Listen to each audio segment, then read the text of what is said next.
Are you stuck in the same old routine at work? Do you find yourself hitting a creative wall, unable to see beyond your current perspective? It's time to break free and unlock the power of fresh perspectives.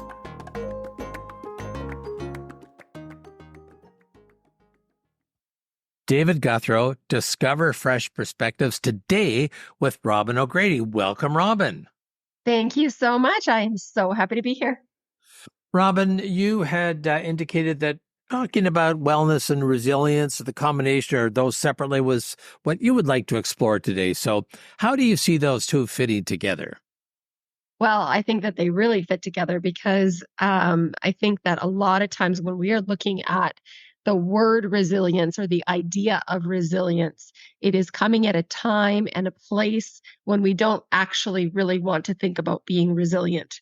We're sort of in the middle of it all. And so when somebody says to us, be resilient, or we think about we have to be resilient, the idea of it almost causes this kickback of like, well, I don't want to. I call it your internal toddler. Your internal toddler comes forward and kind of stomps their feet and crosses their arms and has a little moment and says, I can't think about that right now. I have too much else going on.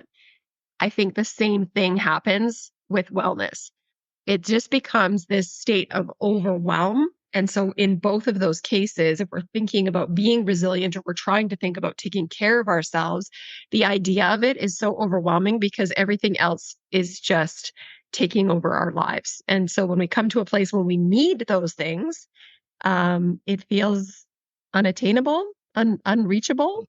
And so my strategy or my hope is to be able to provide strategies that make it a little easier.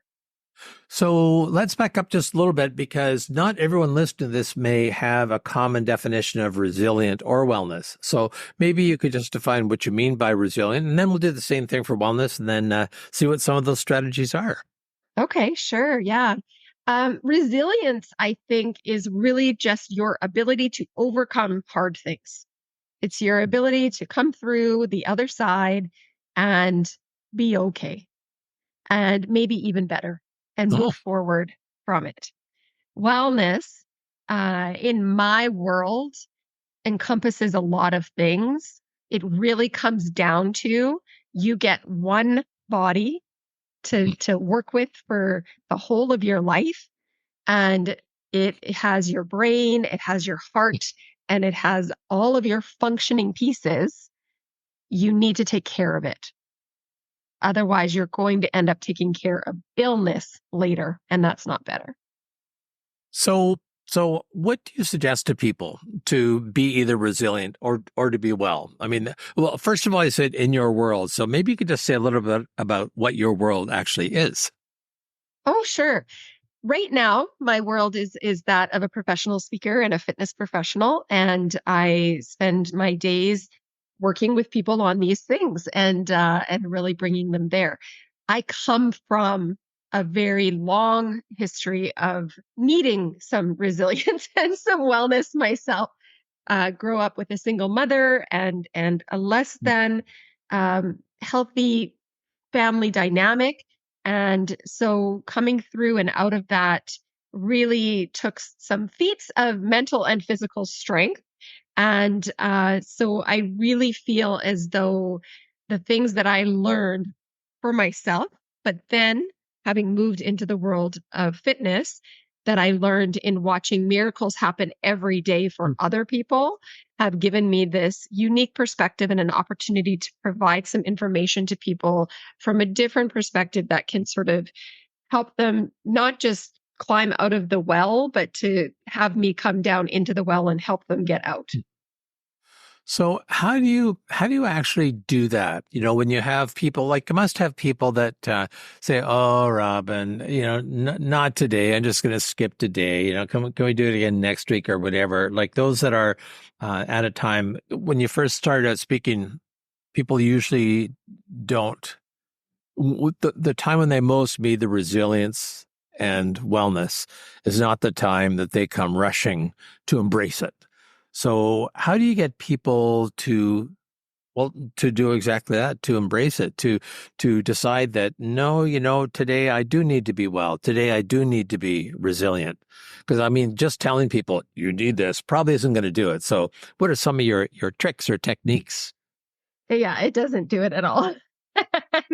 people, people really can be resistant, and like I said, that little toddler inside of us comes out and just says no, and it's really quite interesting and funny, and I think that I like to use humor a lot. But my primary thing is to connect with them first. I am not in any way trying to push people past something that they don't feel they're ready to go to or ready to do. However, my industry, the fitness world, has complicated and overcomplicated the whole idea of what it means to get these things done, that simplification is really my approach. I want to take it right back to what is one small thing that you could do to just today. To yesterday, I posted a breathing video. It was less than 2 minutes long.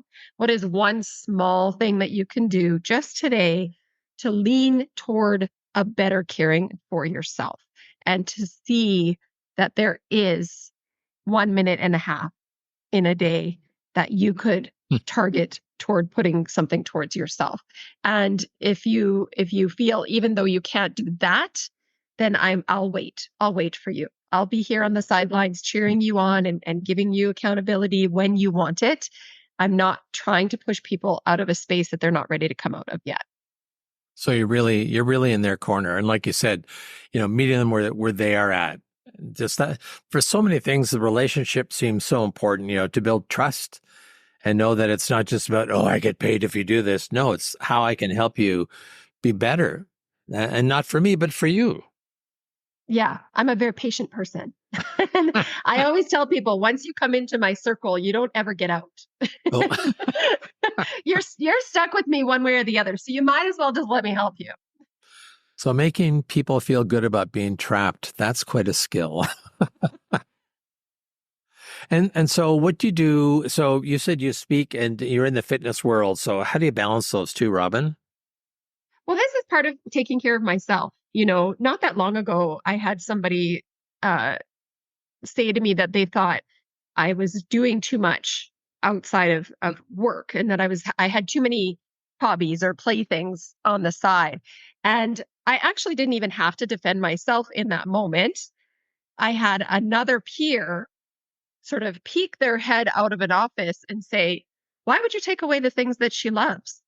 Hmm. It was this whole idea of you should be grinding all the time. I've kind of had it with that word. And I think that we need to take time to do things that give us joy and make us happy and fill our soul. If we don't take the time to do that, then when it does come time to do the work or the hard stuff, it's a little easier because you know that, oh, in a couple hours, I get to go for me to dance class or, as you know, to hang from the ceilings and do some aerials. And it really just brings me joy and it makes me happy. Why would I let that go for anything else? So that sounds fabulous. I'm just wondering, again, for those that are listening, what are some of the thousands of things that you do that give you joy? Like, what's your day look like? Yeah, I mean, I actually like to work. I've always Mm. I've always enjoyed working. That's never been really a big struggle or problem for me, but I have been in workplaces that are not ideal.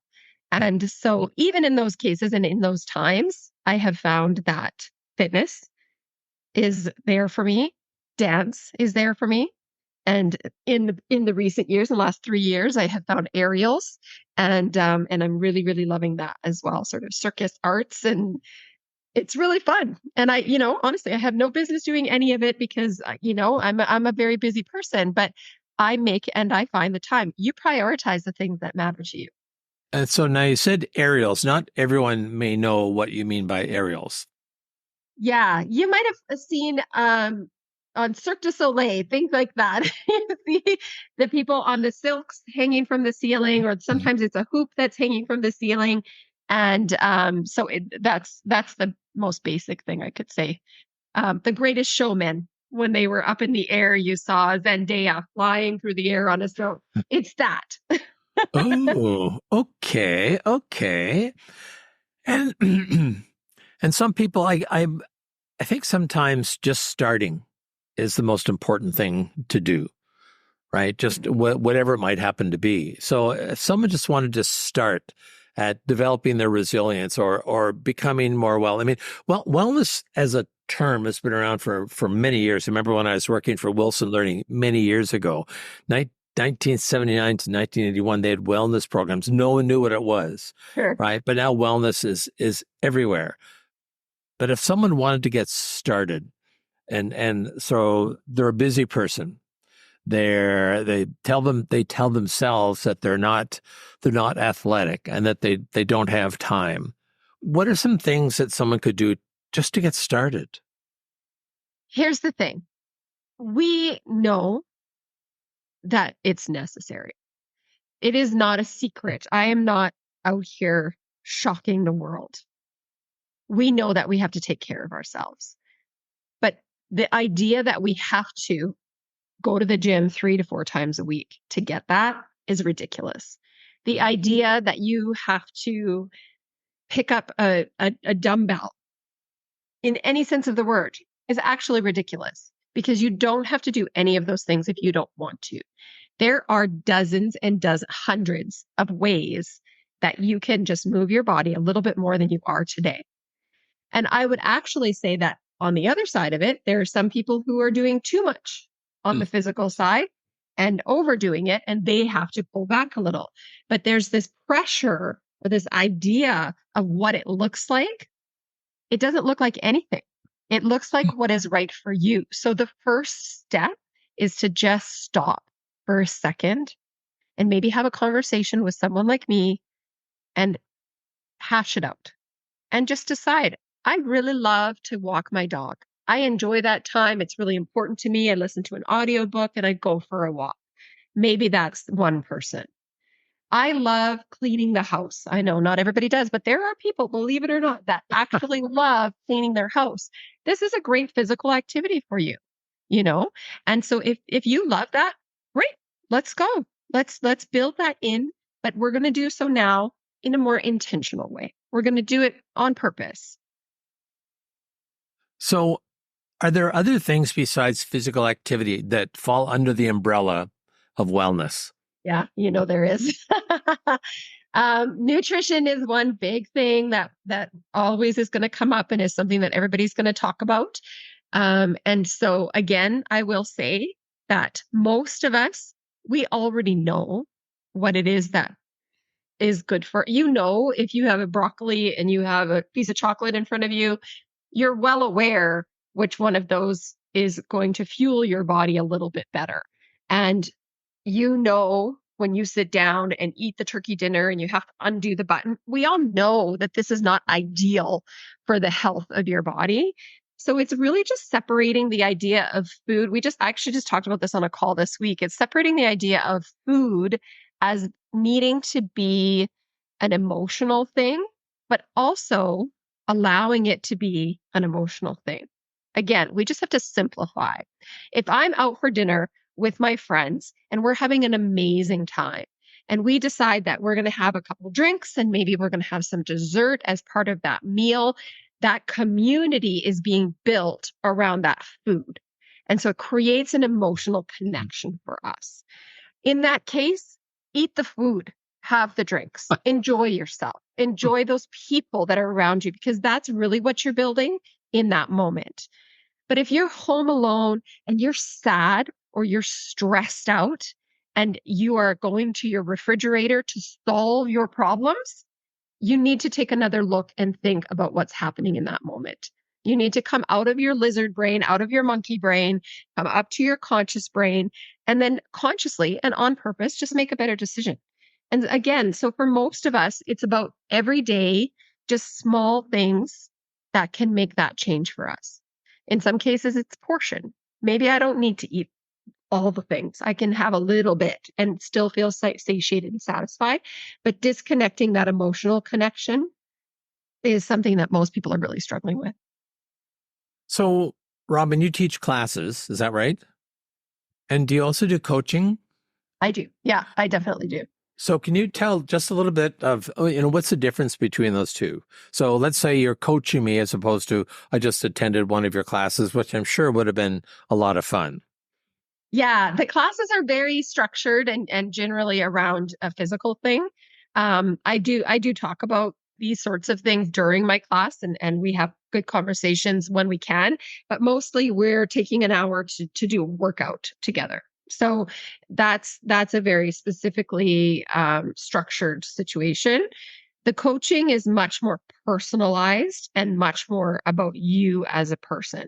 So right now I have a challenge going. So there are multiple people in the challenge, but each of those people gets one-on-one time as well as group time, but they are really focusing on their very specific individual things. In a group session where we're doing a class, everybody's there and I might be lecturing a little bit as I'm teaching, but it isn't so connected and personal. So can you say a little bit more about a challenge? I mean, one of the reasons I was a little bit late into this podcast is that I had a little bit of a fall and I couldn't Hmm. get to the podcast in time. So just getting here was a challenge, but I suspect you mean something other than that. Yeah, yeah. I am running a 12-week online fitness challenge, but I'm running it in a different way than you might suspect or what you would come to mind for you on a 12-week fitness challenge. Because again, our focus is not just like crunch time, it's January, let's go, because I'm not a fan of that sort of attitude. It doesn't work, it's ineffective. Our goal during this 12-week challenge is to build in small habits that these people can then take with them and carry forward after the challenge is over, and to start to think about how to do that more after the challenge is over. They can start to build more habits for themselves long term.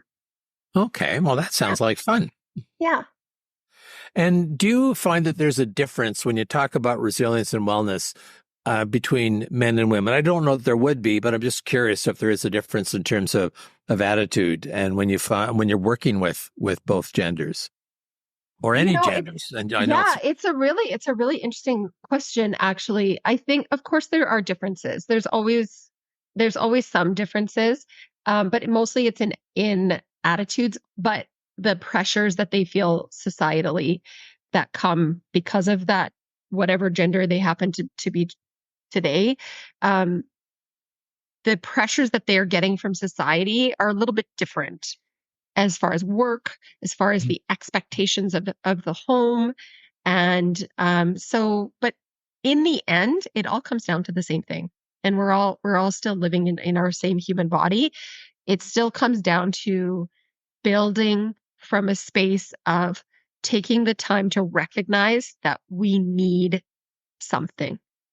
And honestly, I think in my experience, men maybe have a harder time saying that out loud. hmm, interesting. Mhm. So, so Robin, if you were to give some of our listeners sort of a few tips on how to get so there's two things.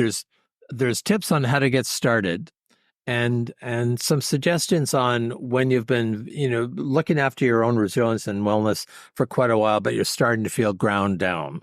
Right. I think those are two different situations. So maybe a couple of tips, first of all, for those that are thinking of getting started, and then some encouragement for those that are just starting to feel the pressure of their work and their life and wondering if maybe they should be setting aside their wellness and resilience. Any tips or suggestions in those two scenarios would be fabulous. Yeah. The first thing that I would say is please do not allow these things become the first thing you drop when things get busy. Hmm. It's easy to drop. So they become one of the first things that people drop when they get busy.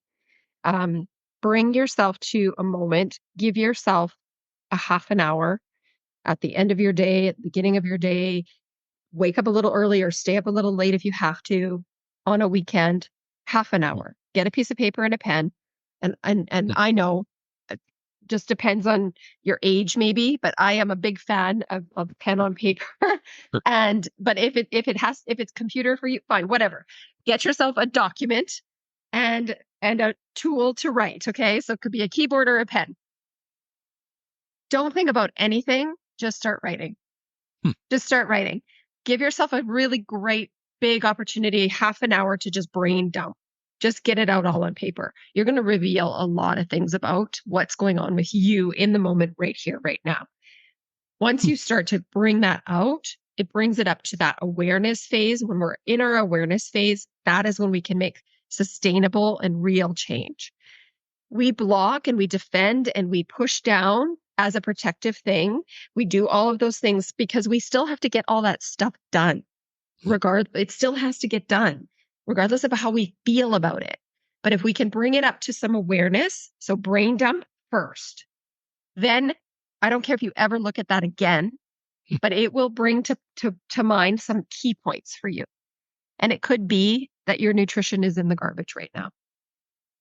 It could be that you haven't done anything physical for weeks besides sit at your desk, sit in your car, watch TV, sit in your desk, sit in your car, watch TV, right? So if these things start to come to your conscious mind, then you can make a plan.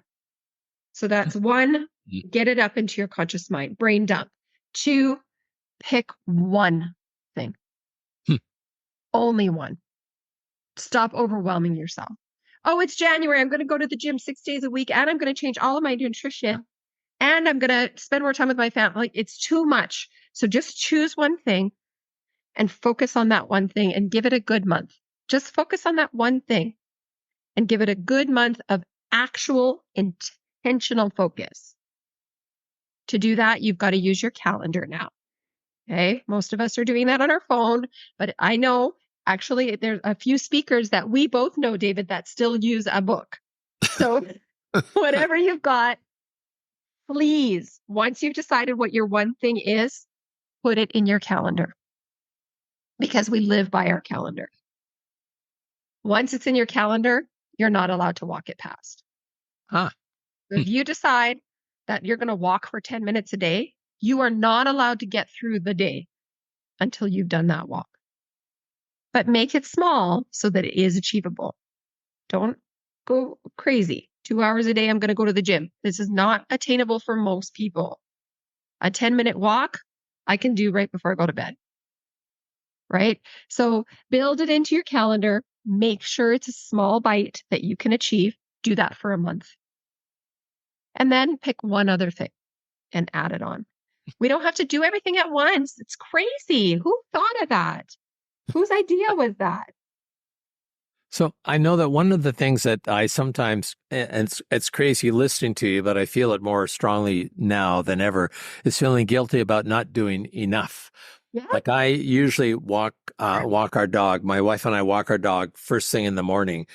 And she's just a little dog. She doesn't like it when it's wet or when it's snowy. And so I think, oh, that wasn't enough. That wasn't enough. And really knowing that I should be doing more, I end up beating myself over the head, which doesn't necessarily encourage me to do more. Like it's crazy.